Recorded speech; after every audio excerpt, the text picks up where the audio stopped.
और एक बहुत सारे सेक्टर हैं जिसमें ये लोग गुमराह करने का काम कर रहे हैं।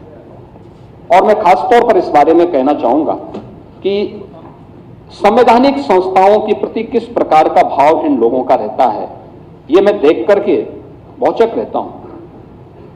मैं देख रहा था समाजवादी पार्टी के नेताओं का बयान और उनके उसको, एक तो जातीय संघर्षों को बढ़ावा देना, आपस में लड़ाना, जैसा कि इन्होंने अपने एजेंडे का एक हिस्सा बना दिया है। समाज में जाति दुश्मन करना, आपस में लड़ाना, आस्था का अपमान करना, गुंडागिर्दी और अराजकता को बढ़ावा देना, ये सब तो कर ही रहे हैं। लेकिन इन सब के साथ ही अब संवैधानिक जो हमारे संवैधानिक मूल्य हैं उन पर भी प्रहार करने में नहीं चूकते। अभी आपने देखा होगा वर्तमान में प्रदेश में एसआईआर की कार्रवाई चल रही है।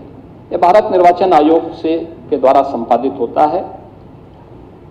इसमें सरकारों की कोई भूमिका नहीं होती। भारत निर्वाचन आयोग जिस प्रकार की गाइडलाइन जारी करता है, सरकारें नहीं बल्कि तंत्र उसमें उसका अनुपालन करता है।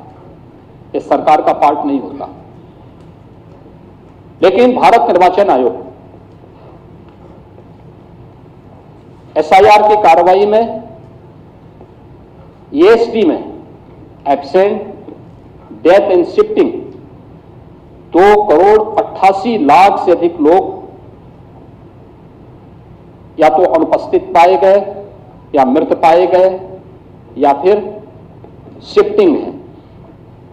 हमें आश्चर्य होता है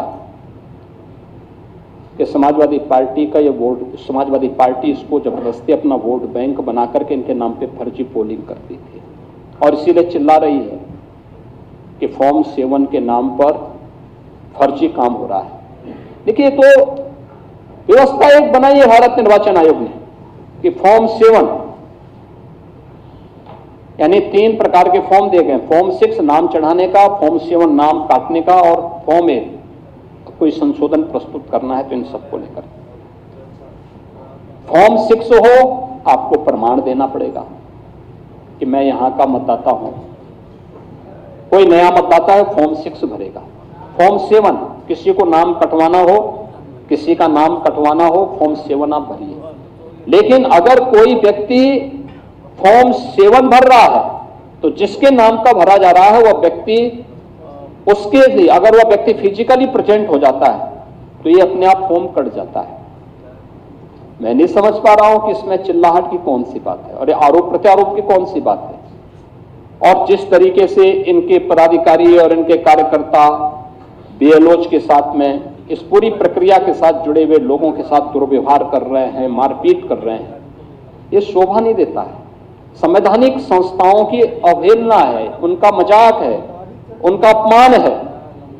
और मुझे लगता है कि अगर हम भारत के संविधान की शपथ खाते हैं तो संवैधानिक संस्थाओं के प्रति सम्मान का भाव भी हमारे मन में होना चाहिए। उनको हम पूरा सम्मान दें, हर प्रकार से आदर का भाव उनके प्रति रखें।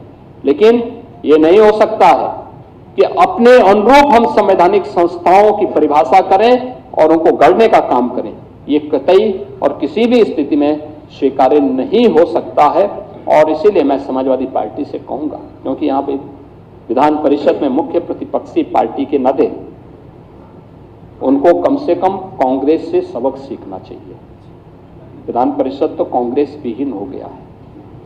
अगर आपको भी यहां पर या विधानसभा में समाजवादी पार्टी विहीन बनना है तो फिर इस प्रकार के अनर्गल प्रलाप करिए।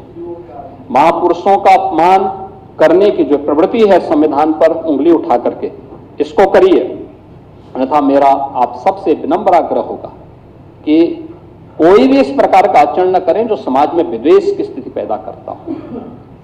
उत्तर प्रदेश की इस नई पहचान जिसके प्रति देश और दुनिया आकर्षित हो रही है, इस पहचान को संकट में मत डालिए।